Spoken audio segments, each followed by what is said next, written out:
Hello, good afternoon. I am doing a Q&A from the blog. I'm getting a lot of comments on a post I wrote about what not to do. What do I say? What not to do with your relationship distress, something like that. And this is a post that gets a lot of attention. Maybe it's popular now, especially during the holidays where um, people are seeing more of their family. I'm actually just scrolling here and trying to find this. So if anybody's watching this, I'm going to record this hopefully for the person. I say hopefully because I need to back up I'm running out of space. But I'm going to record this for the person who or share this with the person who asked the question. I'm also sharing it with my Facebook group. I have a free Facebook group that anybody is invited to. Come on. Come on, Facebook. No, I love you, Facebook. I really do.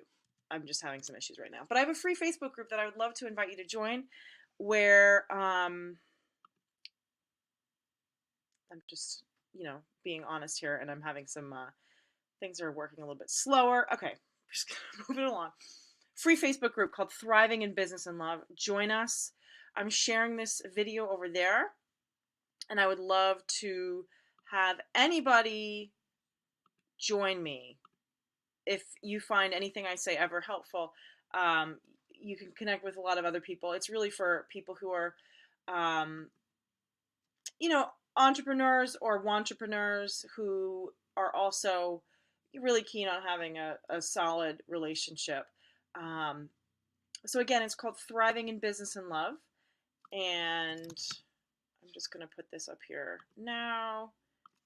Q&A from the blog. Please join me live. All right, and now I'm gonna dive into the post itself, and I will read it to you because maybe somebody else can benefit from the answer.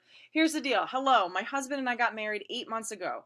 We've been together for almost 5 years and have had our rough patches. He's never been the most affectionate, loving person, but that's who he is, and he's always assured me that he loved me, and I grew to accept that and was happy as long as he loved me. Well, recently he started a new job. He's had him away from for a week, and then he's been putting in 16, 17-hour days. Man, that is rough. I'm just saying that. It's been really hard in our marriage, but I knew that things would get back to normal after things settled down at work. That was until he told me one night that he wasn't sure if he was in love with me. He has since backtracked and said that he thinks it's just stress from work and he thinks things will be fine once things settle down at work. I have suggested we make an effort to bring back some romance or spark, but he doesn't feel like he should have to force things and that they should happen naturally. It makes me feel like he doesn't even care enough to try, and then he gets angry when I suggest things we try.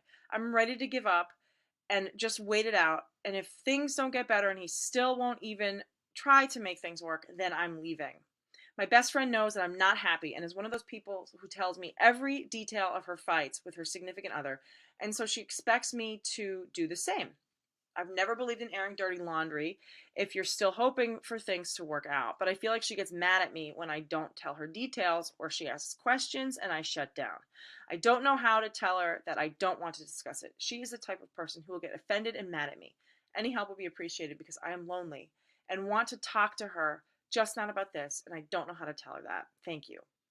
So, this is a really good question for a number of reasons. First of all, you said a lot of things about your relationship in this post.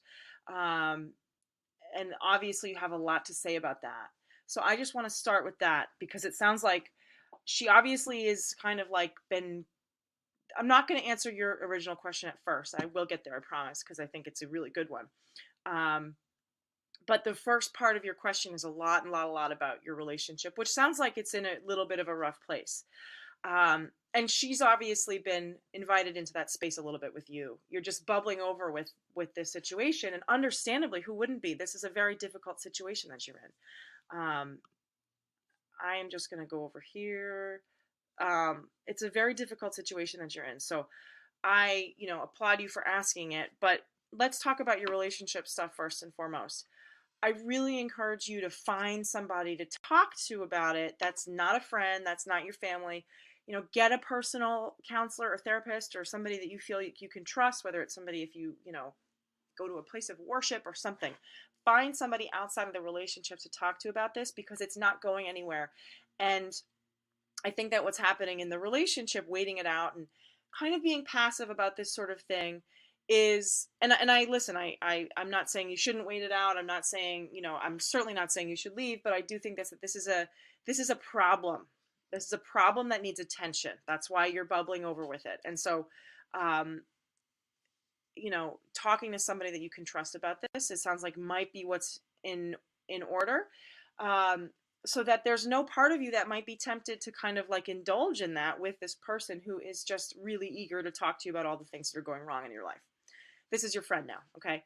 So it's a great question. I don't know if that part is helpful, but I mean, again, anything I say, it's never psychological advice, it's never therapy, it's just my take on the situation, okay? I just got to put that disclaimer out. I do suggest, however, that you get somebody to talk to about this, okay? It's a bad situation, right? I mean, you wouldn't be posting on a blog about it if it wasn't. So again, it doesn't mean that it's a bad situation that's doomed. It's totally, totally something that you can actively work to fix and repair and have a deeper and better and more powerful connection and stronger connection than ever. But I don't suggest you just look away from it and bite your tongue like you're doing with this friend. So I want you to think about the patterns in your life and how often you feel comfortable showing up and speaking your truth and sharing how you really feel, because this pattern is kind of following you around, right? So let's talk about your friend. It's simple. You have to stand in your ground and you have to speak your truth with love. We have to do that all the time. And we have to do that at the risk of disappointing others, right? If you're in business for yourself, it's the same exact thing. You have to say what you believe, say how you feel. You have to show up regardless of how. It's a fine line, right? Because I think a lot of times this message is kind of put out there in a way that totally dismisses like the actual feelings of others, and you obviously care about her feelings because she's your friend and you don't want her to be mad at you and you don't want to disappoint her. But it's like, how much is it worth to you? Is it worth to you from like being in this resentful negative place, feeling like you have to shut down when she shows up and talks to you? It's not an authentic relation. It's not as deep of a friendship as you could have with her, and it's not doing anybody any favors. So my advice to you would be to stand boldly in your truth. Well, my first piece of advice is to really deal with this with somebody else, and secondly, um, talk to her and let her know, hey, you know what, like, I love you, I care about you, you're one of my best friends, I love talking to you. I am not going to do this anymore. I don't want to talk about my marriage with you anymore, not because I don't care about you, but this is something I'm working on with somebody else, with myself, whatever. And I just don't feel like it helps me when I complain about it to you. So, you know, you can have a very clear and direct conversation about that and say, and I guess the question that I'd be wondering, I'm just going to read your post again real quick, is you say she would get offended and mad at you. Like, how does this have to do with her? You don't want to talk about it, right? I mean, if that's the case, then I would also, well, I suggest she maybe does some work as well. But I don't know if that's helpful. If anybody here has any thoughts or feedback who's watching or who is watching the replay, please do share. I will share this video over on my blog page where this question was originally asked, and I thank you for asking it. I'm going to do a couple more, but I'm going to end this live video so that we have a couple separate recordings. All right. Thank you so much. I'll talk to you guys later.